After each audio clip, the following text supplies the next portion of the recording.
Have you ever thought of buying a new car, then suddenly everyone else seems to be driving it? Or you bought a new shirt or item of clothing and everyone around you seems to be wearing it? Well, this isn't a coincidence, and it's not that people magically develop the same fashion sense.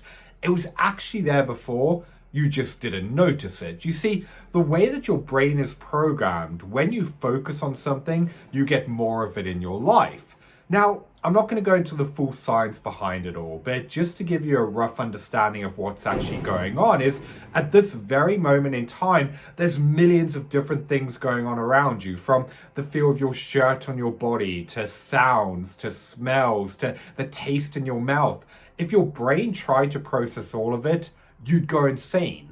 Which is why instead it generalizes it and breaks it down based on what's important to you. And this is why your view of the world and what's going on is a chunked down version based on smaller bits of information. And this explains why when you start focusing on that new car or that item of clothing, you start seeing more of it because your brain has pictured that it's important to you.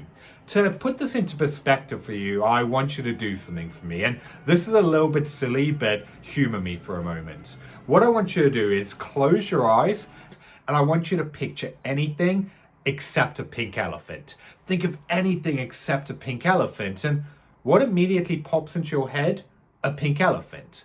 And this is really important to understand, is when you tell your brain not to focus on something, you get more of that because your unconscious mind can't focus negatives. Let's try it a different way. What I want you to do again is close your eyes, and whatever comes into your head, what I want you to think of is the color blue. Just picture it, blue, blue, blue, blue, blue, blue everywhere you look, whatever's coming into your head. And then in a moment, not yet, what I want you to do is open your eyes, and I want you to look around the room for anything that's blue. So do it now. And hopefully you've got some blue stuff around you, otherwise this isn't going to have worked. But have a look for anything that's blue. Like for me, as an example, the top of my water bottle is blue.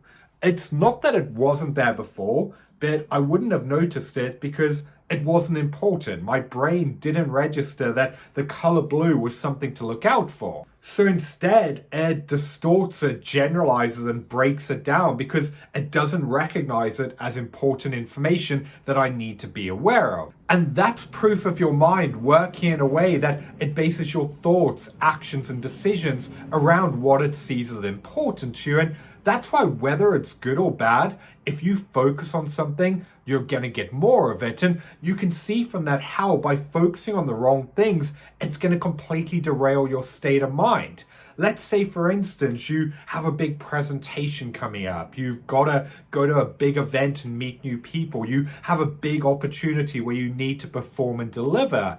That can cause a lot of anxiety. Well, if you tell yourself and you're focusing on the fact that I don't want to be anxious, I don't want to be anxious, I don't want to be anxious, what do you think you're going to get more of?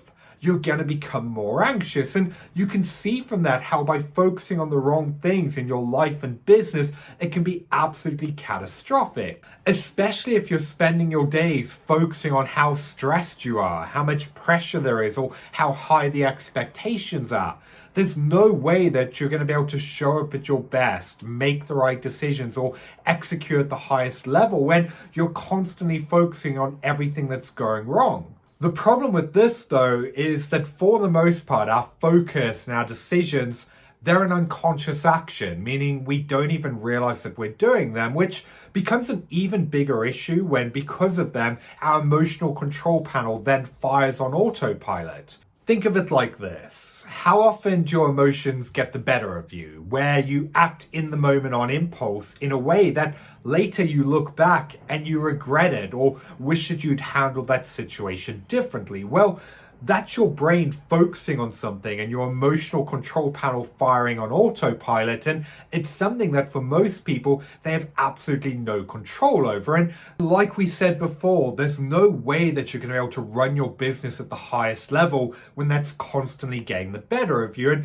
that's why step number 2 of my Evolved CEO program is all about upgrading your brain so that you can access your emotional control panel. As rather than allowing it to fire on autopilot, you'll unlock the ability to notice, observe, and then choose your response. So rather than fighting your emotions, you'll be able to go back 2 steps, focus on what you need to, and activate the part of your brain that will allow you to choose your response. Meaning you'll literally be able to flick a mental switch in your brain, giving you the response that you want at the press of a button without any extra willpower or having to force it. Because the reality is, when you're running a business and you have all of the stress, pressure, and expectations, you're never going to be in complete control of what's going on around you. But by accessing your emotional control panel, what you will do is unlock the ability to choose how you respond to any given situation. And this is how you're going to get that calm, ground-headedness to keep your composure regardless of the challenges thrown your way. And like I said, that brain upgrade is the second thing that we do on my Evolved CEO program, and it's the foundation of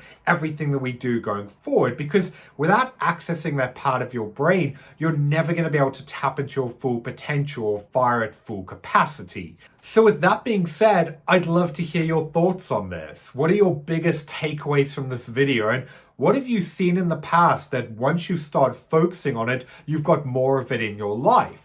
I've been Byron Morrison, and if you're new here, make sure you hit the follow button so that you don't miss daily new videos. Thanks for watching, and I'll see you in the next video.